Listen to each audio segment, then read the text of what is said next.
Propagation d'un signal transversal. La figure pourrait être une photographie instantanée d'une corde parcourue par un signal transversal. À la date t0 égale 0 secondes, le front de l'onde quitte l'extrémité S de la corde.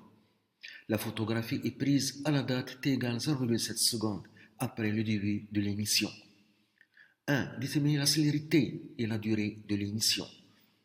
2. Représenter les variations de la position YS du point S en fonction du temps. 3. Représenter les variations en fonction du temps de la position YN1 du point N1 d'abscisse X égale 6 cm en précisant le retard temporel τ. On donne l'échelle 1 cm pour 0,1 seconde. 1. Déterminer la célérité et la durée de l'émission. 1. La célérité.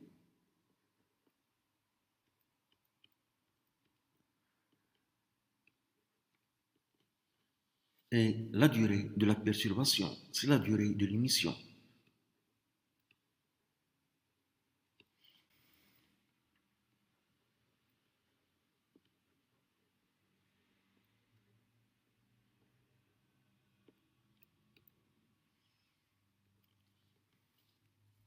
On utilise la relation. La célérité V est égale à la distance D sur la durée correspondante delta T. D'après la figure, le front de l'onde se trouve en M1 à la date t égale 0,7 secondes. Donc, pendant la durée 0,7 secondes, le front de l'onde a parcouru cette distance qui est égale à 7 mètres. Donc, on a la distance parcourue, c'est 7 mètres pendant la durée 0,7 secondes, qui est égale à 10 mètres par seconde. La durée de l'émission, c'est la durée de la perturbation. On utilise la même relation. V est égal à D sur delta T. Mais dans ce cas, D, c'est la longueur de la perturbation. Et delta T, c'est la durée de la perturbation. Donc, la longueur de la perturbation sur delta T. Avec delta T dans ce cas et la durée de la perturbation.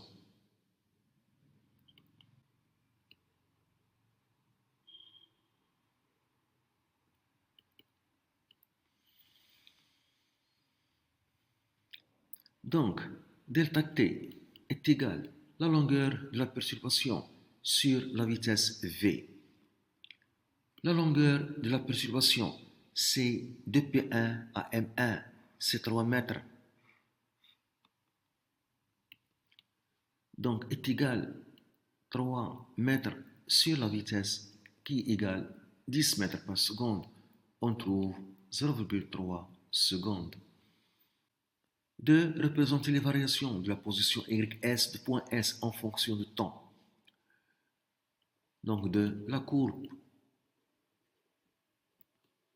YS en fonction de temps. Y, c'est le déplacement vertical d'un point de la corde.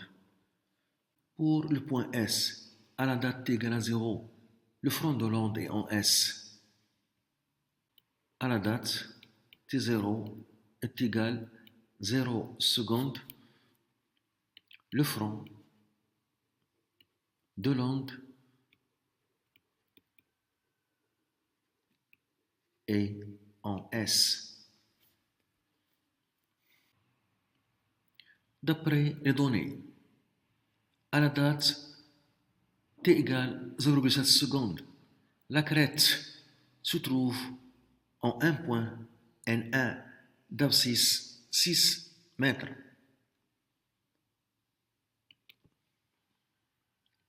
À la date t est égal à 0,7 secondes, la crête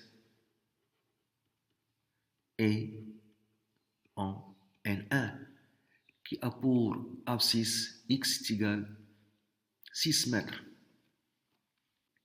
À une date T1 qu'on cherche, la crête est en S qui a pour abscisse x0 est égal à 0. S se trouve à l'origine de l'axe OX. Et on utilise la relation. La vitesse v est égale à la distance sur la durée delta t. La distance d, c'est x moins x0. La durée delta t, c'est t moins t1. Donc, t moins t1 est égal à x moins x0 sur v. On cherche l'instant t1 ou bien la date t1 est égale à t moins x moins x0 sur la vitesse v. Application numérique t1 est égal à t 0,7 moins x 6 moins 0 sur v 10. On trouve 0,1 seconde. À la date t1 égale 0,1 seconde, la crête de l'onde est en s. On a, d'après les données, à la date t égale 0,7 secondes, la queue de l'onde, l'arrière de l'onde est en P1 qui a pour abscisse 4 mètres. Cette figure, c'est une image de la corde à la date t égale 0,7 secondes.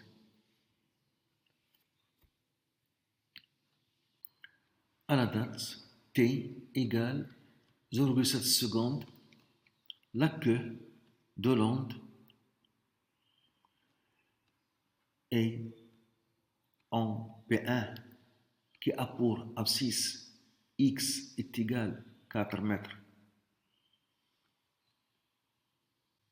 À une date T2 qu'on cherche, la queue est en S qui a pour abscisse x0 est égal à 0. Et on utilise la relation. La vitesse v est égale à la distance sur la durée d'état de correspondance qui est égale à dcx moins x0. La durée correspondante c'est t moins t2, ce qui donne t moins t2 est égal à x moins x0 sur la vitesse v. On cherche la date t2. t2 est égal à t moins x moins x0 sur la vitesse v. Application numérique. t 0,7 moins 4 moins 0 sur 10. On trouve 0,3 secondes. Je trace la courbe qui représente les variations de déplacement y de point S en fonction du temps.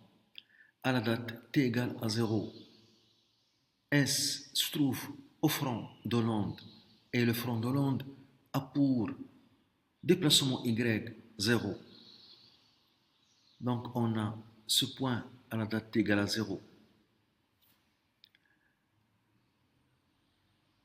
À la date t1 égale 0,1 seconde, le point S se trouve à la crête qui a pour déplacement y 1 cm. Donc il se trouve à la crête ici. À la date 0,3 secondes, le point S se trouve à la queue de l'onde qui a pour déplacement y 0. Donc on a ce point. Donc la courbe qui représente les variations de déplacement y du point S en fonction du temps est de cette façon.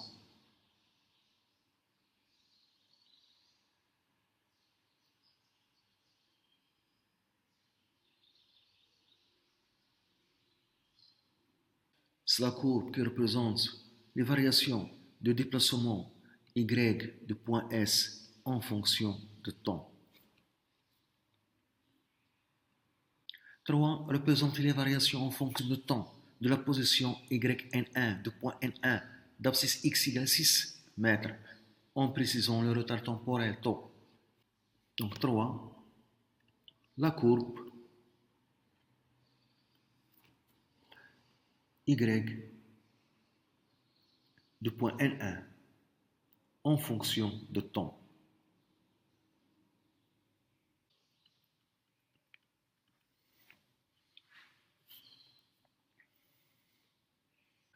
On précise d'abord le retard temporel entre S et N1. Taux est égal la distance SN1 sur la vitesse V est égale. La distance SN1 d'après la figure, c'est 6 mètres. Donc 6 divisé par la vitesse V 10, on trouve 0,6 secondes.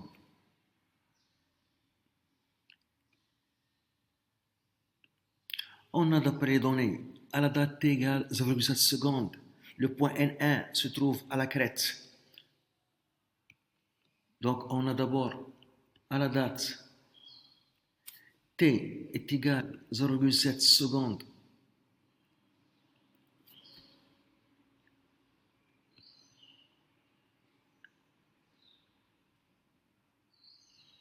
Le point N1 est à la crête de l'onde.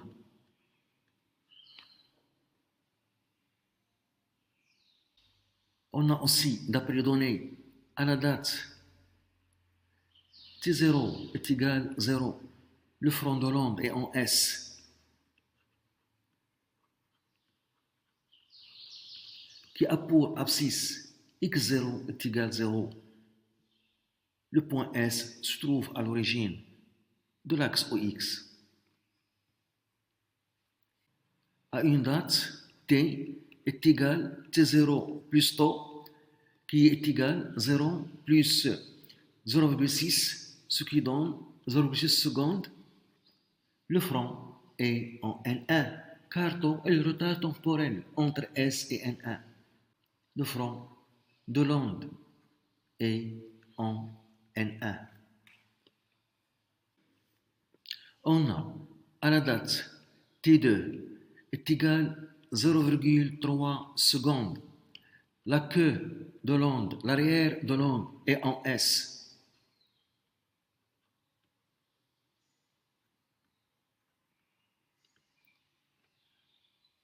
À la date T est égal à T2 plus tau, qui est égal à 0,3 plus 0,6, 0,9 secondes. La queue est en N1, car tau est le retard temporel entre S et N1. La queue est en N1. D'après les données, à la date t égale 0,7 secondes, le point N1 se trouve à la crête, qui a un déplacement vertical de 1 cm. Donc, à la date 0,7 secondes, le point N1 se trouve à la crête, qui a un déplacement vertical de 1 cm.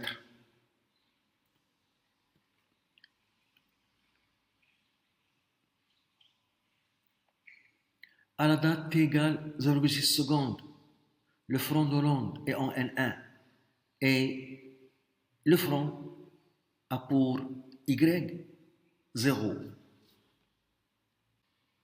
Donc on a ce point. À la date t égale 0,9 secondes, la queue est en N1 qui a pour Y 0.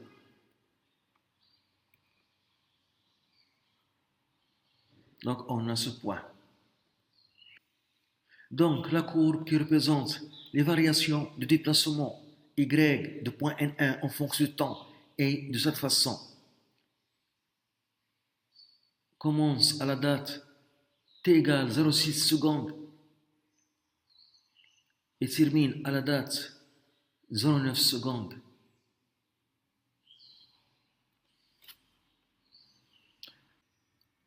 La courbe qui représente les variations de déplacement de point N1 en fonction du temps.